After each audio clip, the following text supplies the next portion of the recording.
Welcome students in BC physics classes myself Vijendra Chauhan physics faculty. तो आज हम लोग यहाँ पर सॉल्व करने जा रहे हैं ऊर्ध्व तल में वर्तुल गति के कुछ न्यूमेरिकल्स। तो आइए देखते हैं पहला न्यूमेरिकल। अगर हमने इस वस्तु को क्षैतिज दिशा में वेग दिया √4gl तो ये वस्तु कितनी अधिकतम ऊंचाई को प्राप्त करेगी, ये है हमारा प्रश्न। ठीक है ना। क्षैतिज वेग हमने यहाँ पर दिया है √4gl, जहाँ पर l इस डोरी की लंबाई और g आप लोग जानते ही हैं। तो ये वस्तु अधिकतम कितनी ऊंचाई को प्राप्त करेगी, ये है हमारा प्रश्न। तो आइए देखते हैं कैसे हल होगा ये प्रश्न। सॉल्यूशन देखिए बच्चों, सबसे पहली बात तो ये है कि यहाँ पर जो ये वेग आपको दिया गया √4gl, ये किस रेंज में है। आपको पता है कि अगर यहाँ पर वेग हम लोग ले v1 और v1 का मान अगर √2gl से ज़्यादा हो लेकिन √5gl से कम हो, ठीक है ना।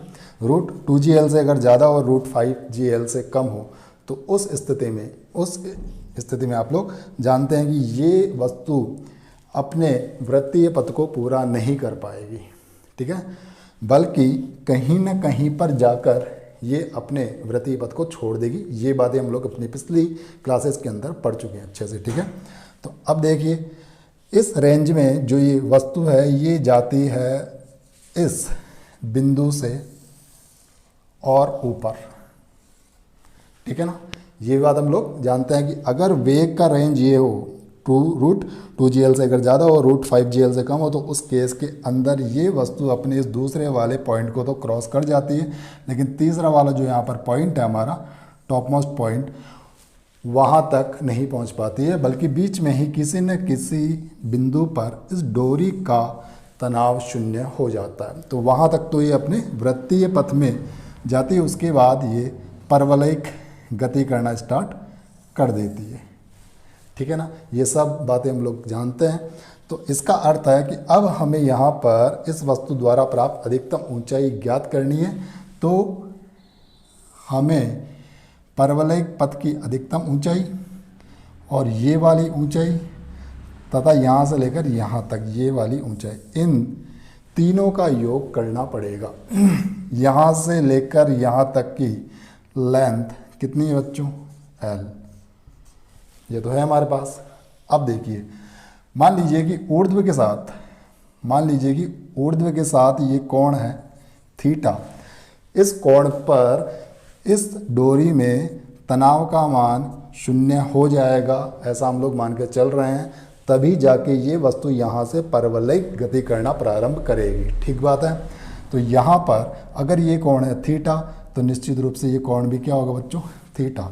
ये लेंथ l है तो ये भी लंबाई l होगी, ठीक है। तो ये हो गया कर्ण और ये है आधार, ये है लंब। तो आधार होता है कर्ण cos थीटा। इसका अर्थ है कि ये लंबाई हमें प्राप्त हो चुकी है, ये आएगी l cos थीटा, ठीक बात है। उसके बाद इस ऊंचाई का जो प्रॉब्लम है वो हम लोग पता कर सकते हैं कि कैसे हम लोग इस ऊंचाई को ज्ञात कर सकते हैं, क्योंकि आपको पता है कि परवलयिक गति में अधिकतम ऊंचाई का होता है सूत्र u² sin² θ/2g, ये होता है सूत्र। तो इस सूत्र की सहायता से हम लोग इस ऊंचाई को ज्ञात कर लेंगे और फिर इस h को, इस l cos थीटा को और इस l को जोड़ देंगे, तो हमें अपना अंतिम उत्तर प्राप्त हो जाएगा, ठीक है। तो हमें करना क्या है, l plus l cos theta plus h, इन तीनों को जोड़ना है। ये होगी हमारी अधिकतम ऊंचाई यानी h मैक्सिमम, ठीक है। तो अब यहाँ पर प्रॉब्लम क्या है बच्चों, प्रॉब्लम ये है कि हमें यहाँ पर थीटा का मान पहले ज्ञात करना होगा, उसके बाद ही हम लोग l cos थीटा और साथ ही साथ हम लोग यहाँ पर इस h का मान भी ज्ञात करने के लिए आपको थीटा तो चाहिए ही चाहिए। साथ ही साथ इस बिंदु पर ये जो वेग होगा u, ये वेग भी आपको ज्ञात करना पड़ेगा, ठीक है। तो अगर ये u, ये थीटा, ये यदि हमें प्राप्त हो जाए तो निश्चित रूप से हम लोग इस वस्तु द्वारा प्राप्त की गई अधिकतम ऊंचाई ज्ञात कर सकते हैं, ठीक है। अब देखिए, मान लीजिए कि आपको इस वाले टॉपिक का सूत्र याद नहीं है। सूत्र याद ना हो कोई दिक्कत नहीं है, लेकिन कंसेप्ट पता होना चाहिए। आपने ये टॉपिक पढ़ा हुआ है तो इस टॉपिक को पढ़ने के लिए जो दो कंसेप्ट हमने यूज़ किए थे उनमें से एक था यांत्रिक ऊर्जा संरक्षण का नियम और दूसरा था अपकेंद्रीय बल के लिए समीकरण। इन्हीं दो कंसेप्ट से हमने पूरे सूत्र डिराइव किए थे, ठीक है, याद है आपको। तो अब देखिए बच्चों, हम लोग यहाँ से लेकर यहाँ तक यांत्रिक ऊर्जा संरक्षण का नियम लगा सकते हैं, इस वाले पॉइंट से लेकर यहाँ तक, ठीक है ना।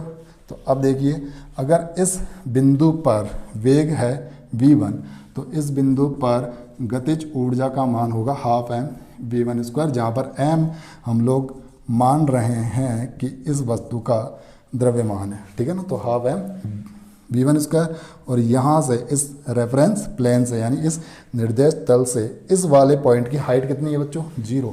तो इसका अर्थ है कि mgh का वैल्यू 0। तो ये हो गई यहाँ पर इस स्थिति पर इस वस्तु की कुल यांत्रिक ऊर्जा। अब ये वस्तु जब यहाँ तक पहुँचेगी तब इसके पास जो वेग है वो है u, ठीक है। तो ये आएगा ½ m u स्क्वायर। मान लेते हैं कि यहाँ पर वेग है u, ओके, ये हमने मान लिया है। और यहाँ से लेकर यहाँ तक की हाइट कितनी है बच्चों? l तो ये और l cos थीटा ये, ठीक है। इसका अर्थ है कि यहाँ पर स्थितिज ऊर्जा होगी mg into l plus l cos theta, ठीक बात है, ओके। अब देखिए बच्चों, यहाँ से आपको प्राप्त हुआ ½ m। v1 का मान है √4gl और इसका स्क्वायर कर रहे हैं हम लोग, तो ये आएगा बच्चों 4g इंटू l, ठीक है। ये हो गया 0, ये आ रहा है बच्चों ½ m u स्क्वायर, और यहाँ पर आएगा बच्चों mg into l plus mg into l cos theta, ठीक है यहाँ तक। अब देखिए बच्चों, यहाँ पर हम लोग इसको कैंसिल आउट करके इसको लिख सकते हैं 2mgl, ठीक है। यहाँ पर ये आ रहा है ½ m u स्क्वायर, ये आ रहा है mgl और ये आ रहा है mgl cos थीटा, ठीक है ना। 2mgl यहाँ पर रह जाएगा mg इंटू l बराबर ½ m u स्क्वायर और ये आएगा mgl cos थीटा।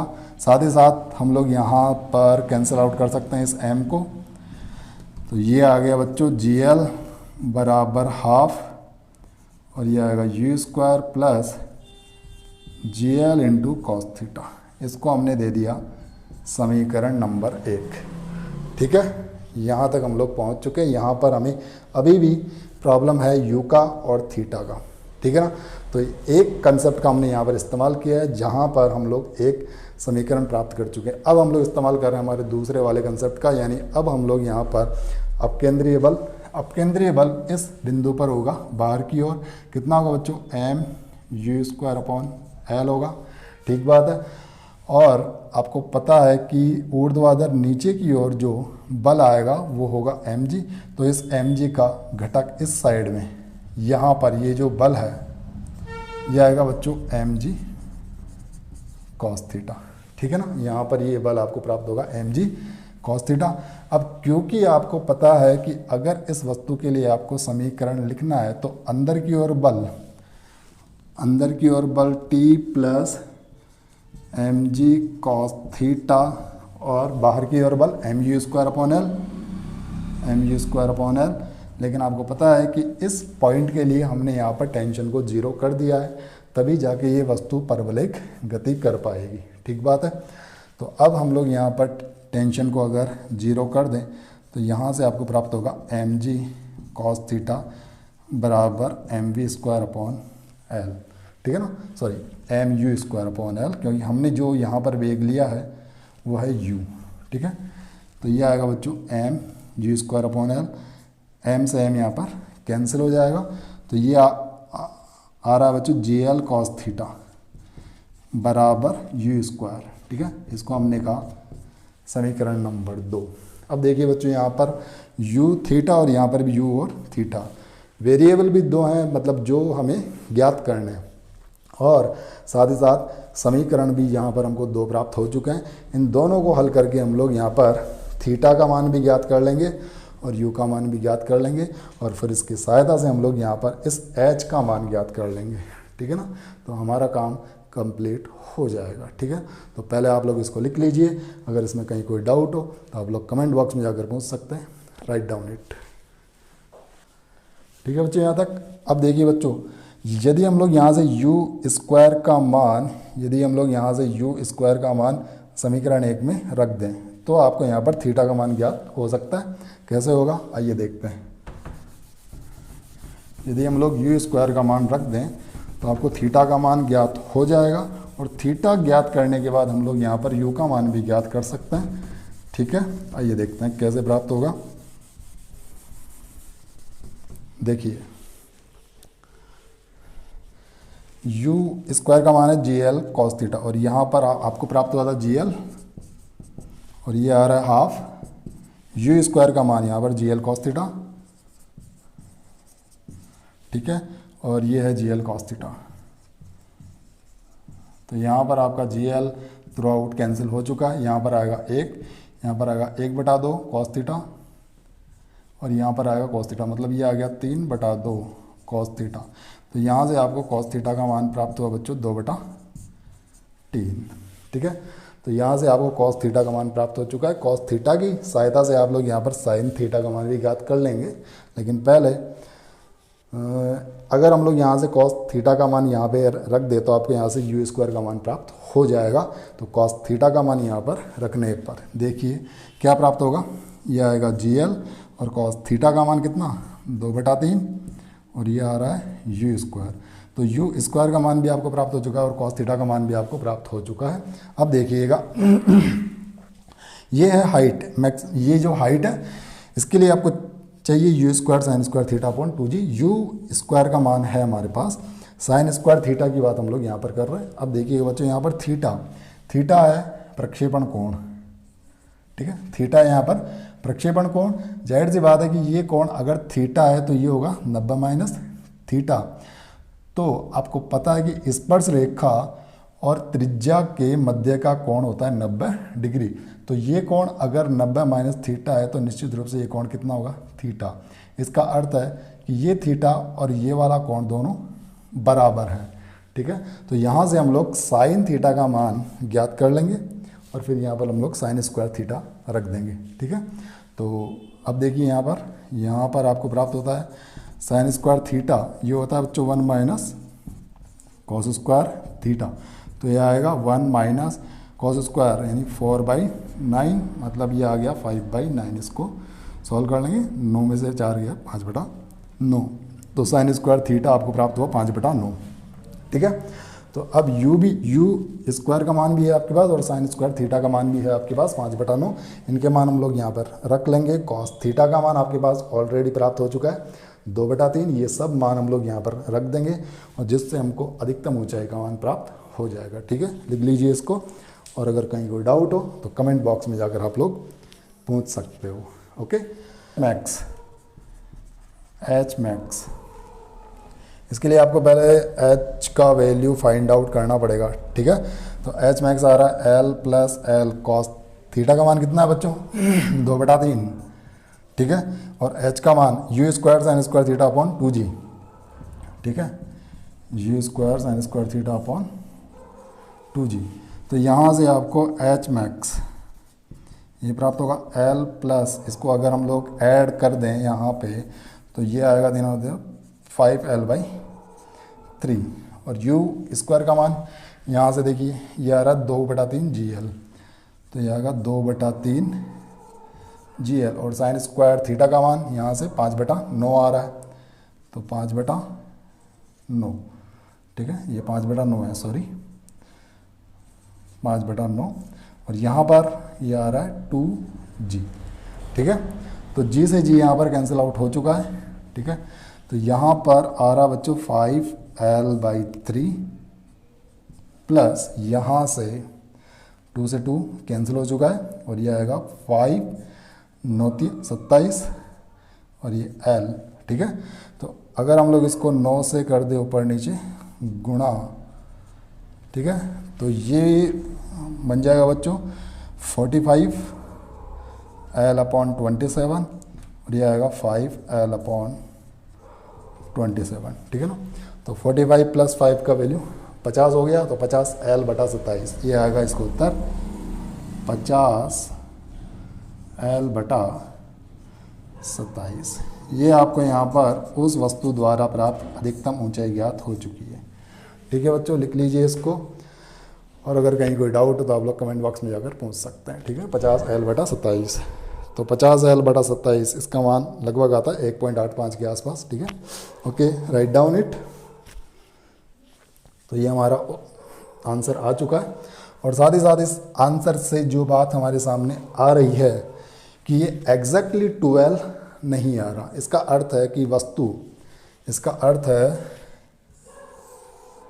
वस्तु जो है वो यहाँ से लेकर मान लीजिए कि यहाँ तक पहुँच जाती है, और उसके बाद उसका तनाव का मान 0 हो जाता है।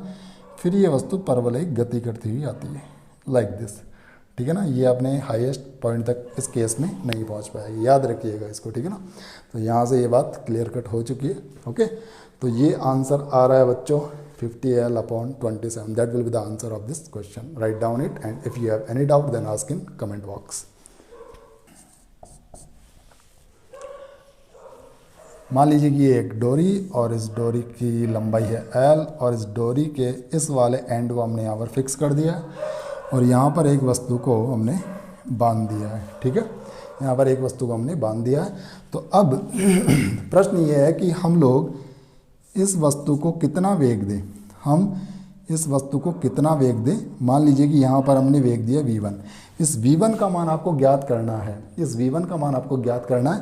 कितना क्षैतिज वेग इस वस्तु को दिया जाए ताकि ये वस्तु इस प्रकार से इस बिंदु पर आकर टकराए। ये है हमारा प्रश्न। ठीक है ना, तो आपको पता है कि ये वस्तु पहले वृत्तीय पथ पर जाएगी, और क्योंकि अगर ये वस्तु यहाँ पर आकर टकरा रही है तो इसका सीधा सा अर्थ है कि कहीं ना कहीं पर इसका पथ परवलयाकार हो जाएगा। सही बात है। उसके बाद ये वस्तु इस प्रकार से आती हुई इस बिंदु पर आकर टकराएगी जहाँ पर ये डोरी हमने बांधी है। ठीक है, तो यहाँ तक का पथ होगा वृत्तीय पथ, और उसके बाद परवलयाकार पथ होगा। ठीक है ना, ओके। तो कुल मिला के बात यह है कि आपको सिर्फ जो दिया गया है इस प्रश्न में वो है L। डोरी की लंबाई आपको दी गई है, और आपको इस क्षैतिज वेग का मान ज्ञात करना है ताकि ये वस्तु इस प्रकार से आकर इस बिंदु पर टकराए जिस बिंदु पर हमने डोरी को बांधा हुआ है। ओके, ये है हमारा प्रश्न। आई होप कि आप लोगों को ये प्रश्न समझ में आ चुका होगा। अब हम लोग इस प्रश्न को हल करते हैं। आइए देखते हैं कैसे हल होगा। तो बच्चों, यहाँ पर भी हमें वही कंसेप्ट इस्तेमाल करना है जो हमने इस प्रश्न को हल करने में इस्तेमाल किए थे। कौन कौन से? यांत्रिक ऊर्जा संरक्षण का नियम, और दूसरा नियम है अपकेंद्रीय बल को संतुलित करने वाला समीकरण। ठीक है ना, ओके। तो आइए देखते हैं सॉल्यूशन। ठीक है, तो इस बिंदु से ये आए और इस बिंदु पर जाकर ये टकरानी चाहिए, ये है हमारा प्रश्न। तो बच्चों, सबसे पहले तो हम लोग यहाँ से लेकर यहाँ तक की बात कर लेते हैं। मान लीजिए कि यहाँ पर भी मैंने ऊर्ध्व के साथ जो कोण लिया है वो है थीटा। ठीक है, ऊर्ध्व के साथ यहाँ पर मैंने कोण लिया है थीटा, और आपको पता है कि अगर वस्तु यहाँ से लेकर यहाँ तक पहुँच रही है तो उस केस में इस वस्तु द्वारा प्राप्त ऊंचाई का मान ये L है, तो निश्चित रूप से ये भी लंबाई L होगी। ठीक है, और ये कोण अगर थीटा है तो ये भी क्या होगा? थीटा होगा। और ये अगर थीटा है और ये लंबाई L है तो ये वाली लंबाई यानी आधार है, ये आधार होता है कर्ण कॉस थीटा, तो ये लंबाई हो जाएगी L कॉस थीटा। ठीक है ना, यहाँ से लेकर यहाँ तक। ओके, ठीक है, यहाँ तक तो कोई दिक्कत वाली बात नहीं है। तो हम लोग यहाँ से लेकर यहाँ तक यांत्रिक ऊर्जा संरक्षण का नियम लागू कर रहे हैं। ठीक है, तो बच्चों V1 का मान हमें ज्ञात करना है। हमारा पूरा टारगेट यही है कि हम लोगों को यहाँ पर V1 का मान ज्ञात करना है। ठीक है, मान लीजिए कि यहाँ पर पहुँचने पर इस वस्तु का वेग हो जाता है v, मान लेते हैं। ठीक है, अब देखो बच्चों, v, या एक काम कीजिए, इसको आप लोग u ही मान लीजिए, u, क्योंकि पिछले प्रश्न में भी हमने इसको u माना था तो हम लोग यहाँ पर भी इसको यू मानकर चलते हैं ताकि आसानी से आपके माइंड में ये सेट हो सके। अब देखिए बच्चों, यहाँ से लेकर यहाँ तक हम लोग यांत्रिक ऊर्जा संरक्षण का नियम का इस्तेमाल कर रहे हैं। तो यहाँ पर केवल गतिज ऊर्जा हम लोग लेंगे क्योंकि हमारा निर्देश तल यहीं पर है। तो यह आएगा बच्चों हाफ एम, मान लीजिए कि इसका मास है एम, तो हाफ एम v1 स्क्वायर, और यहाँ पर जब ये पहुँच गया है तब इसके पास गतिज ऊर्जा हाफ एम u1 स्क्वायर, और इसकी हाइट कितनी है L cos theta plus L, तो M G into L plus L cos theta. बिल्कुल वैसे ही हम लोग हल कर रहे हैं जैसे हमने पिछला प्रश्न हल किया था। तो यहाँ पर हम लोग देख सकते हैं कि एम थ्रू आउट कैंसिल हो चुका है। यहाँ पर आपको प्राप्त होगा बच्चों v1 स्क्वायर अपॉन 2, यह आएगा u स्क्वायर अपॉन 2, और यह आएगा बच्चों जी एल यहाँ पर कॉमन ले लिया 1 प्लस कॉस थीटा। ठीक है, तो ये हमें यहाँ पर समीकरण प्राप्त हो चुका है। इसको थोड़ा सा अगर हम लोग हल करें, अगर दोनों साइड में इसको 2 से हम लोग गुणा कर दें, ठीक है, तो 2 से 2 यहाँ पर कैंसिल, और ये आएगा v1 स्क्वायर बराबर 2 से 2 कैंसिल, ये आएगा u स्क्वायर, और ये 2 यहाँ पर पहुँच जाएगा, तो आएगा 2gl 1 प्लस कॉस थीटा। इसको हम लोग दे देते हैं समीकरण नंबर 1। ठीक है यहाँ तक? ओके, तो यहाँ तक की बात आप लोगों को क्लियर कट हो चुकी होगी। ओके, अब देखिए बच्चों, तो ये था यांत्रिक ऊर्जा संरक्षण का नियम जिससे हमने ये पहला समीकरण प्राप्त किया। अब हम लोग इस वाले पॉइंट पर वापस अपना वही अपकेंद्रीय बल को संतुलित करने वाला समीकरण लिख रहे हैं। आपको पता है कि इस पॉइंट पर आकर इसने अपना वृत्तीय पथ छोड़ दिया है। इसका अर्थ है कि यहाँ पर तनाव बल का मान क्या होगा 0, और यहाँ पर नीचे की ओर बल कितना लग रहा है बच्चों mg, तो इस mg का एक घटक आएगा यहाँ पर, कितना आएगा बच्चों, ये बल आएगा mg cos थीटा। ठीक है, क्योंकि इसके साथ ये कोण बन रहा है। ठीक है, और बाहर की ओर बल कितना m u square upon L. ठीक है, तो अपकेंद्रीय बल को संतुलित करने वाला समीकरण हम लोग यहाँ पर लिख सकते हैं। तो आइए देखते हैं क्या प्राप्त होगा हमें। तो यहाँ पर बाहर की ओर बल mu स्क्वायर अपॉन एल, अंदर की ओर बल t plus mg cos theta, और क्योंकि हमने यहाँ पर टेंशन को कर दिया है 0, तो आपको यहाँ पर प्राप्त होगा mu square upon L plus बराबर mg cos थीटा, m से m यहाँ पर कैंसिल हो जाएगा, तो u स्क्वायर का मान आएगा gl cos थीटा। ठीक है, इसको हमने कह दिया समीकरण नंबर 2। ठीक है बच्चों, ओके ओके, तो यहाँ तक तो हम लोग पहुँच गए हैं, यहाँ तक कोई दिक्कत वाली बात नहीं है।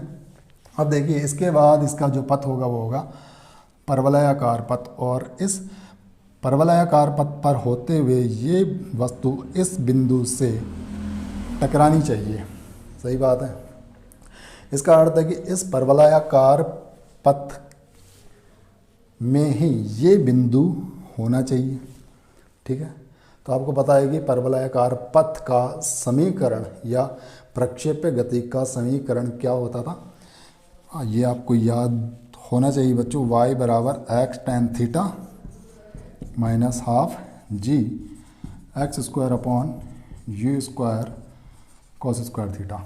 ठीक है ना, ये था हमारा परवलयाकार पथ का समीकरण जो हमने प्राप्त किया था प्रक्षेप्य गति में। ओके, अब ये जो x और y है ये है इस पथ के निर्देशांक। ठीक है ना, तो अगर ये वस्तु यहाँ पर आकर टकरा रही है तो अब बहुत ध्यानपूर्वक समझिएगा। मान लीजिए कि इस पॉइंट पर हमने ले लिया है मूल बिंदु, मान लेते हैं यहाँ पर। ठीक है, तो ये वस्तु इस प्रकार से आ रही है और यहाँ पर आकर ये टकरा रही है, और यहाँ पर हमने लिया है मूल बिंदु।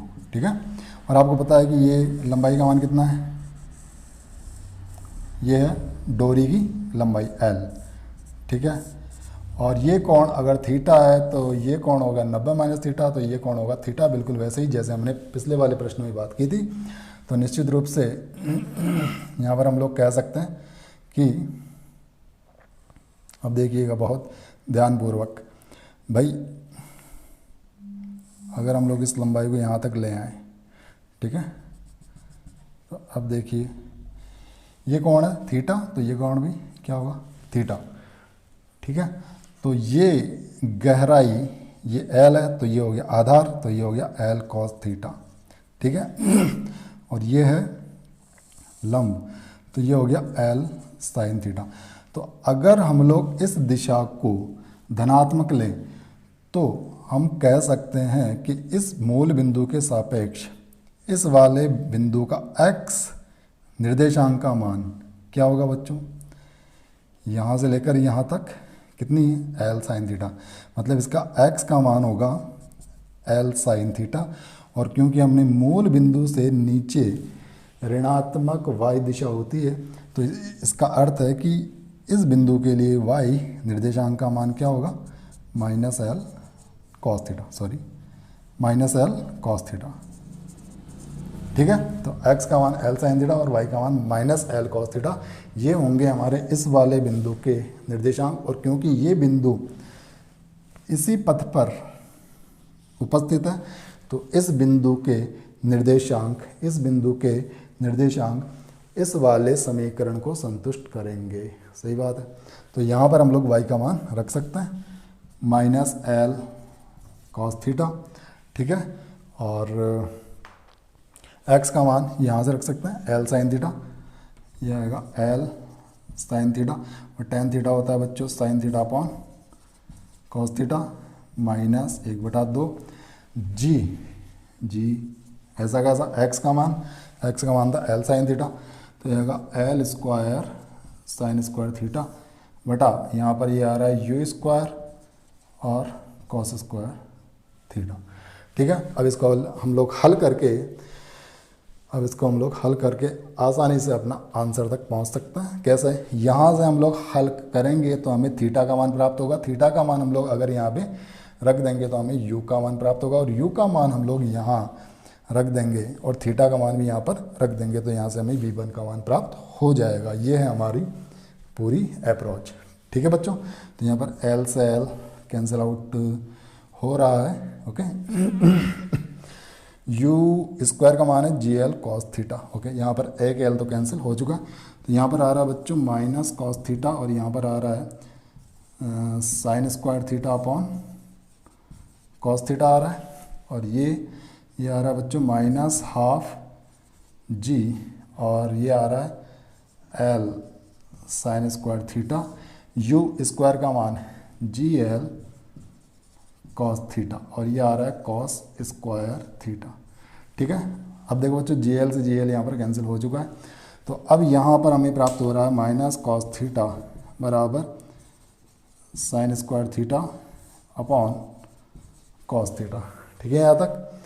और यहाँ से आपको प्राप्त होगा माइनस 1/2, यह आएगा बच्चों साइन स्क्वायर थीटा, और नीचे कॉस की पावर 1 पावर 2 यानी कॉस की पावर 3 थीटा, ठीक है।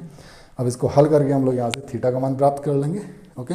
तो थीटा का मान हमें यहाँ से प्राप्त होगा, देखते हैं क्या आएगा।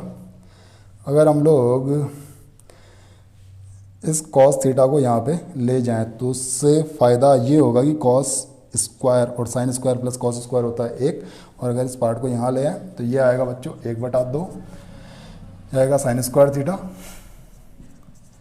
नीचे ये आ रहा है कॉस क्यूब थीटा, ठीक है। और अगर इसको यहाँ पर हम लोग ले आएँ तो ये आएगा sign square theta upon cos theta plus cos theta, ठीक है। तो अगर यहाँ पर एलसीएम ले तो साइन स्क्वायर थीटा और ये आ जाएगा कॉस स्क्वायर थीटा, ठीक है, नीचे कॉस थीटा आ रहा है, ठीक है।